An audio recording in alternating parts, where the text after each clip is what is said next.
Alright, so welcome back to the Terrace Bar. I promised you I'd show you proper usage of the minigun before the Let's Play ended, so that's exactly what I'm going to do. The minigun is absolutely outstanding in the right circumstances, and the Terrace Bar is the right circumstance for the minigun. Absolutely. Just look at how we're destroying everyone with this fucking thing.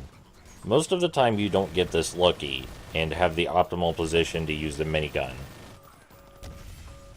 There you go, there's the fifth ability again, because I know people probably wanted to see that one more time. So yeah, I made a promise. Here's the minigun. You're seeing the minigun in action. It looks really cool. And after this, we're going to head to the final level. Which I don't like so much, but, you know, they tried to do a cute and cool thing with it, even if it didn't pan out.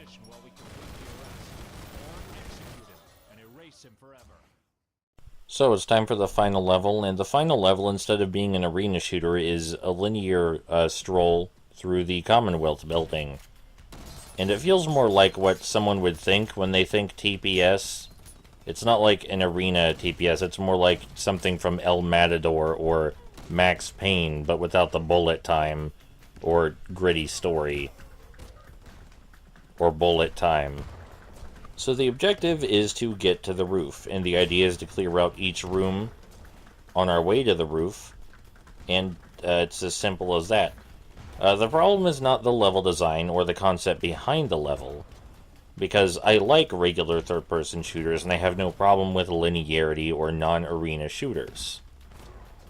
Like, the idea behind this level is perfectly fine, it's just that the AI clearly was not built for this kind of level design. The AI is very much arena shooter AI, and not enclosed linear level AI. So, the AI is just kind of broken here. Like, it doesn't know what to do when you can take cover and use choke points to your advantage, because it can't really flank you. And the fact that it can't flank you means it doesn't know what to do.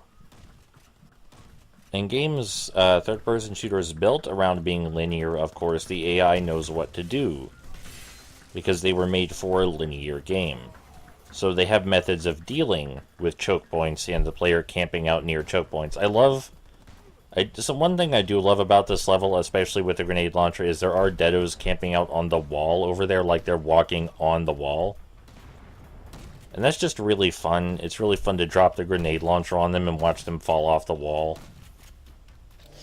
It also gives them a good sniping position, but again, because this level is linear and we can just retreat to a choke point where you're safe from virtually every enemy.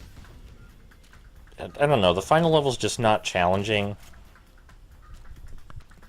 I mean, sure, if you rush headfirst into the enemies and don't ever take cover, you will die very fast, but man, I was really hoping that would bounce into someone. But let's say, you know how to take cover in video games, then this level's kind of done. It's over. If you know how to take cover, you've already beaten this level, with the exception of the final boss battle, but that has its own problems. I still really like the deados walking on the wall, though. That's like the best thing. Even the stairs here aren't so great. Yeah, I know, right? I said even the stairs here aren't so great. Nothing wrong with the idea of this level, the AI just needs some tweaking. Which is to say the entire game would have to be reworked, because the AI is it's not most of, it's about half of the experience, but I don't know. I don't know what possessed them to make the final level a more traditional linear level instead of an arena level, when an arena level would have been much better. But maybe they felt like they had to vaguely stick to the story of the film? Vaguely? I'm not sure. Maybe it was corporate mandated or something like that. Either way, the AI half of the game just doesn't pan out here. So it's just sort of something you have to play because, you want to complete the game. There are bosses that appear at multiple points in the level, but because this is not an arena shooter, the bosses... Well, sorry, this is an arena shooter, but because this level is not an arena shooter, the bosses are also much easier than they normally would be. I think this guy is supposed to be Fat Elvis from the movie based on his name. I'm pretty sure that's who he's supposed to be, but because he doesn't talk, it's kind of hard to tell. I mean, granted, I have a PhD in cheesing video games. Alright? But even if I didn't, I think most people know how to back up and take cover. It is worth noting that in an attempt to make up for the AI not understanding what to do in linear levels, the AI does deal more damage and take more damage in this level than in any of the other levels in the game. But as you're seeing, it doesn't really help. Fat Elvis is just shooting at the wall, even though I'm right behind the wall. Oh, there, he finally started shooting me. I don't know, I feel like I shouldn't be able to hide in the threshold like this and watch Fat Elvis shoot sparks everywhere instead of actually walk into the room with his minigun and try to kill me. He just patiently stands there. There are points at which it feels like I'm playing an excessively easy light gun shooter. I don't know, you can see what I'm saying, right? The AI just wasn't built for level design like this. Oh, he's finally starting to move toward me. I didn't think he ever would, to the game's credit. I thought he was just going to stand there the whole time. So yeah, I don't really care for this level. I get what it was trying to do. I don't get why it was trying to do it, but I understand. It just wasn't a great idea. There's not a lot to say about this level, honestly. I also kind of get the impression that this level would feel...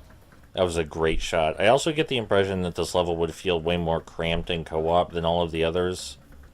Like, there's room to spread out in all the other levels, even if the other levels are still kind of small.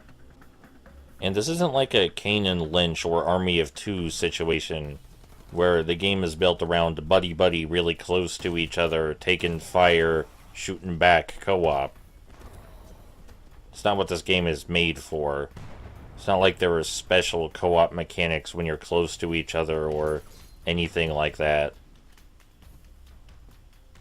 So, you know, sticking so close together, more likely just to get you to accidentally shoot each other than anything else.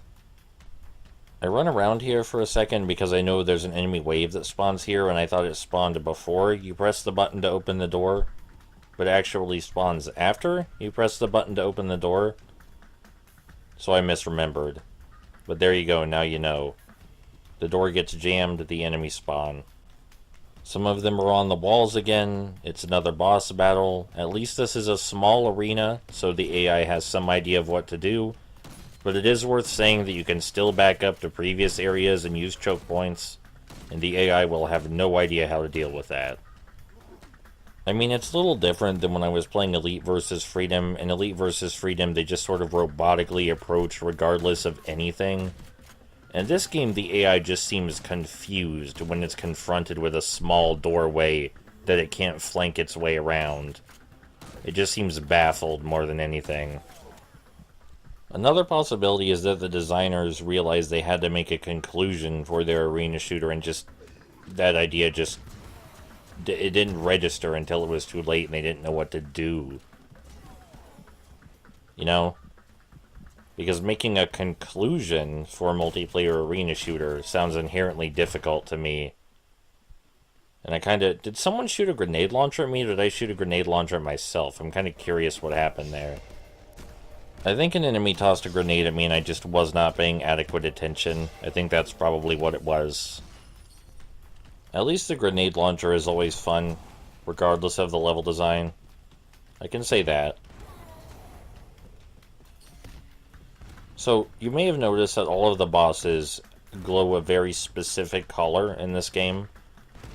They all glow the same color, so that way you can easily pick them out from everything else. Glow a very consistent color, the only color they ever glow. Their glow color does not change at all. I feel like that's important to point out for later. Because that's good game design. It conditions the player to look for that very specific shade of glow. And when they see it, they know they found the boss, and to start shooting at the boss. It's very good visual design, it's very good game design. Just wanted to point that out real quick, for reasons that you'll see in a minute. very, very soon.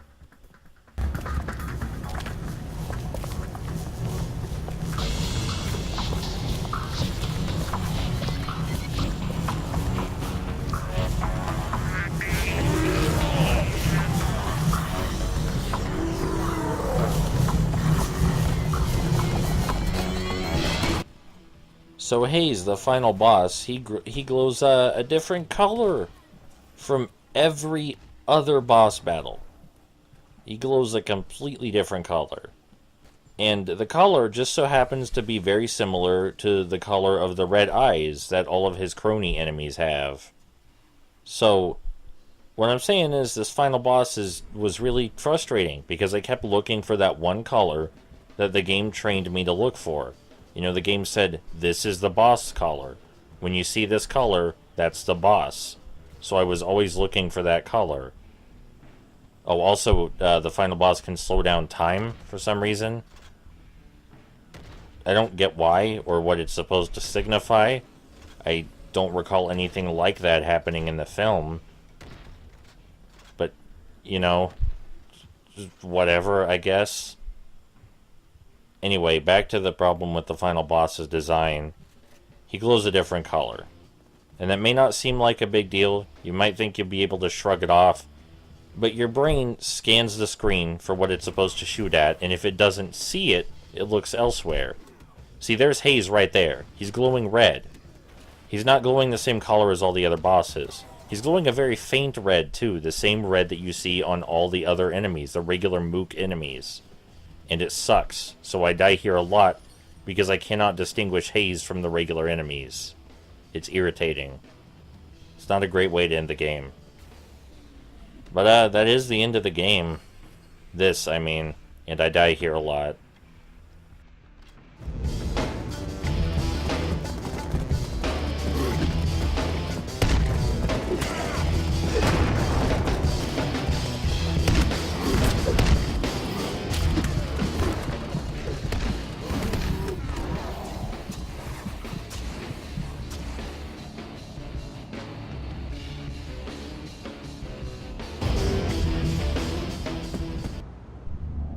Haze, that wretched, dead specter that had threatened to destroy humanity, now felt the scorching sensation of soul killers ripping through his rotting form. It was over. His plans, his army of deados, all gone.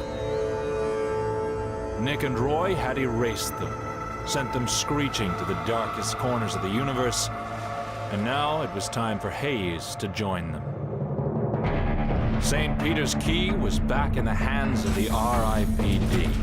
True, our heroes had left a trail of chaos, panic, and millions of dollars worth of damage, but who'd care about that? They'd saved everyone.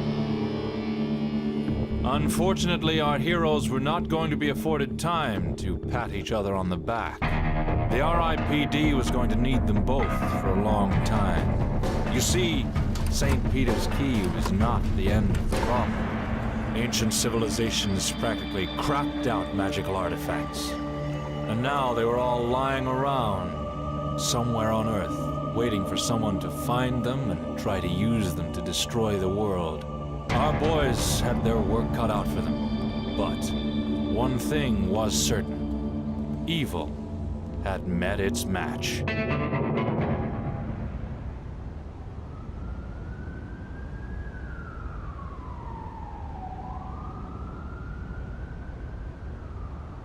I would have liked to do this next part over the credits, but this game has no credits, so can't really do that. Firstly, I would like to thank everyone who participated in conversation during this Let's Play, that being Multi-Boxing Kid, Patrick Hoyle, Thrackerzod, Nicodem R, OWD, Salad of Stones, Tactilus C, Cat of Many Faces, David Wessel, Shinel Drac, Big J, Nine Gear Crow, Blind Sally, Bayou Enchanted, and The Englishman. And of course, thank you to everyone who will participate in discussions about this game in the future. By creating intelligent discourse, you're making the medium of games a better place, even if it doesn't feel like it. And remember to never feel ashamed for finding value in games, and never stop exploring new worlds or collecting new experiences. Always take time to appreciate art for what it is, and not only what it could be. Because even the smallest and most unassuming experiences can bring things to your life. Alright, I'll see you guys next time.